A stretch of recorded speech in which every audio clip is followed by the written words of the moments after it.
Hey everybody, Michelle with Michelle's for a Living here. Thanks for watching my videos. And this is going to be episode 2 in my temperature quilt making. So, um, yeah, I got through January put together. That was all in the previous video and all the measurements and everything that I'm doing. So in this video, I'm going to be putting together the blocks for February and March, and I'll show you that. So most of it I'm gonna, my sewing, gonna speed up the the film and just get through it. It's more about what it's going to look like at the end and everything. So I do have all of my dates, so February 1st, the 2nd, the 3rd, and then what color corresponds with that. So I have them all laid out here. I did find that this, using this tape and just having these written on here, worked really well. I had them all ready to go, so while I sat down and sewed, I could just keep pushing them through, and it helps me keep them in order and everything, and it worked out fantastic previously. So I've got all of February, and then it goes into March here, and I've got them on the other side as well. I'm a little bin here because it was just easy to keep them on here. So as I'm sewing, okay, I'm going to pull an H and an F color and sew those together and put the sticker on there. And I'm going to try and keep them pressed, the seams, the same way I did before, so that all the seams are easily going together and not being really bulky in the quilt, as long as I keep everything going the way I did for January, which shouldn't be a problem. And that's the kind of thing that I'm going to write in. It was only earlier today when I did the January, but I'm going to write down what I did in my little notebook, so that I can, in April, or if it gets to be June before I work on this again, hopefully it won't. I'm going to try and keep doing it on a monthly basis. I will have that written down. Same way with my stitch that I did for the snow. That one's pretty easy to remember, and the other one, but I changed the settings for my rain stitch, lengthened it and everything off of what its standard wanted to do. So I wrote that in my book so I could keep track of that. So, that's one thing you think you're going to remember, and and you put the project aside, and then you forget, and then you're trying to recreate it. So I do like to take notes on anything that I do, keep track of stuff like that. So yeah, so I'm going to get to sewing these, and yeah.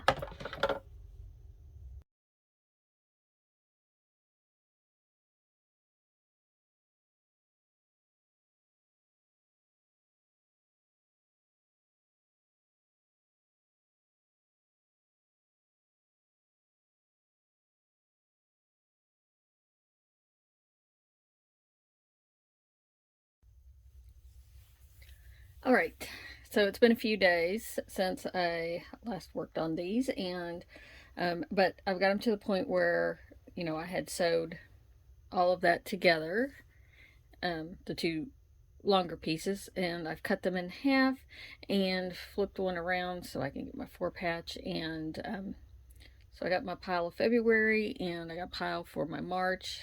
I got my labels on them. So I'm just gonna get these sewn together, and then I am going to iron them, and then after that I will stitch the rain and the snow stitches on them, and after that we'll work on laying them out. So yeah, for right now I just have to get all of these sewn together.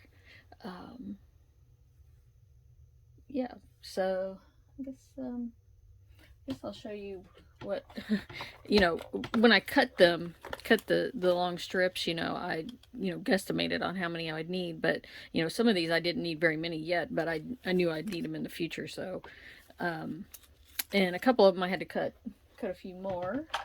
But other than that, I was doing okay. I think one of them, when I was cutting it in half, I totally wasn't paying attention where I cut it, and I cut it, instead of cutting it 3 inches, I cut it like at 2.5 or something, and so of course it was on a color I didn't have enough cut, so then I had to cut um, some more for that particular fabric to finish up that one. So always something going wrong somewhere, but yeah. So I'll get these sewed together and I'll get back with you. Got the blocks sewn together. This is the February pile, and here is the March pile. Um, and I'm gonna go ahead and get them laid out. I might, after I lay out February.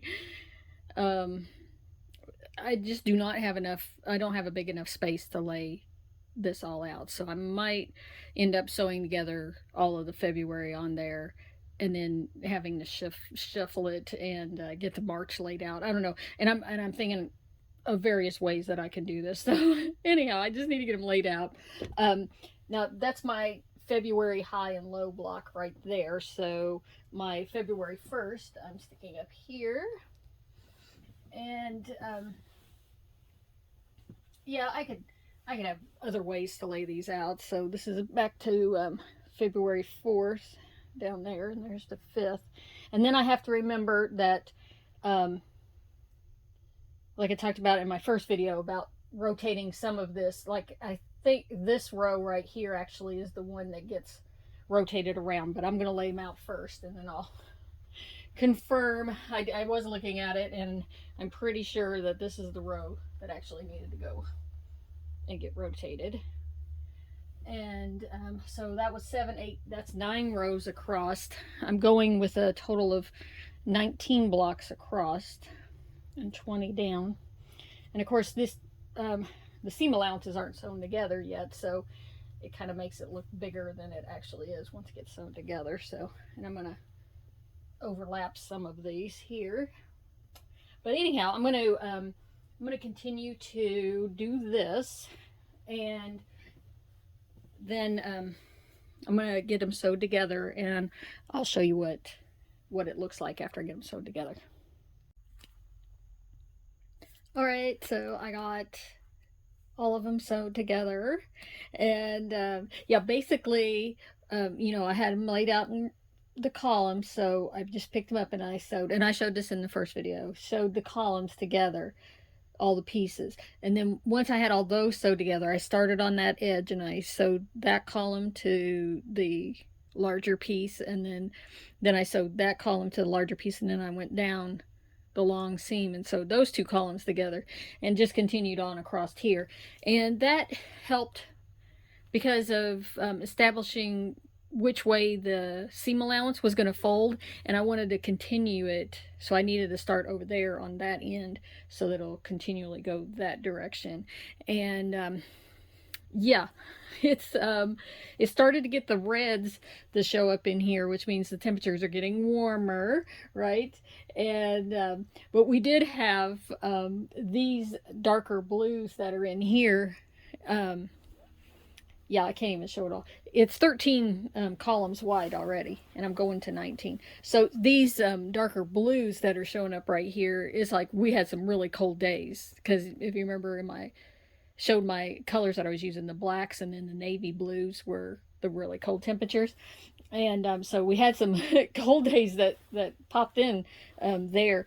And something else that I decided to do, and I did this after I got all the blocks for February and March sewed together. I've been thinking about other things that I could mark on the quilt, and I had showed you that, you know, I was doing you know, a little wavy line on days that it rained, and little snowflake on snow days. Well, I thought I had also marked on my thing, because I wasn't sure when I was collecting the data what all I wanted to track, and I had marked thunderstorms, and so I was thinking lightning. And so I decided to do a little it's not a complete zigzag, it's something else. I don't know what they call this stitch, but it goes straight across and then zigzags over and straight up and zigs like that.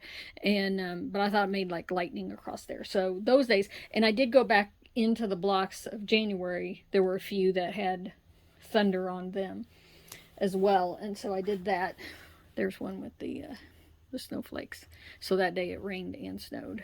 And so I have some other ideas that I might put in the quilt, like if something happens on a day, like I planted my first tomatoes in the garden the other day. So I was thinking about how I could incorporate the first day that I started a garden, and other events that might happen. And I think what I'm going to do with those, and not have a sewing machine stitch on the quilt, but I think what I'm going to do is something in because I'm going to hand quilt this, and on those days I'm gonna have to mark the quilt for those days, and then do something different with my quilting on those days, like gardening. I might put a tomato on there, just an outline of a tomato or something like that in the quilt thread. So anyhow, yeah, this should start really changing color now because the temperatures are getting a lot warmer, and it'll get more into those reds, and then it'll really start showing up that it's like a that there's a color fade happening here. So yeah, anyways, thanks for watching, and hopefully maybe in a month I'll have the next set on here to show you.